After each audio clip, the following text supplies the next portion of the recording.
Hey everybody, it's Jason Creel. You're watching The Lawn Care Life. In this simple video, I'm going to show you how to change out a string trimmer head. If you're frustrated with it, it's not really that hard. So let's get started. What you're going to find on most string trimmers, I can't say that they're all this way, there's a little hole right there, and that's what you're going to put a nail, or in this situation I've got a little screwdriver, and then the other and you twist it until it catches, so it's caught right there. And the other tricky thing is it's threaded backwards, so it's not righty tighty lefty loosey, it's righty loosey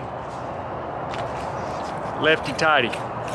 So I turned it to the right, and then of course the head's spinning off here.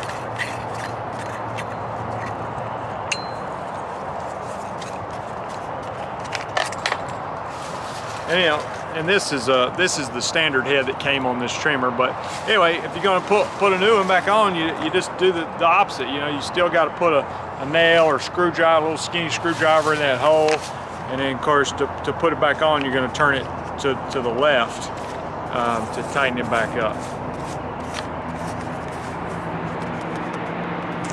Just twist it hand tight. There's no need to make it super tight. So, you know, anyway, just two things. Have something to put in the hole, twist it till it catches, and then turn it the opposite of how you would turn most everything else in the world. Just as a pointer, edger blades are also opposite thread oftentimes. So if you're ever changing your edger blade, you're gonna, sometimes I had an impact gun one time and had it trying to take the edger blade off, but had it going in reverse, which was actually tightening it, and you can imagine it did not come off so easy, and it was aggravating to get it off when I figured out I was doing it backwards. So hope this video helps. I'm Jason Creel. There's over 500 lawn care videos on the channel. If you haven't done so, subscribe. If you found this easy and helpful, give it a thumbs up and leave a comment below. Talk to you guys later. Bye.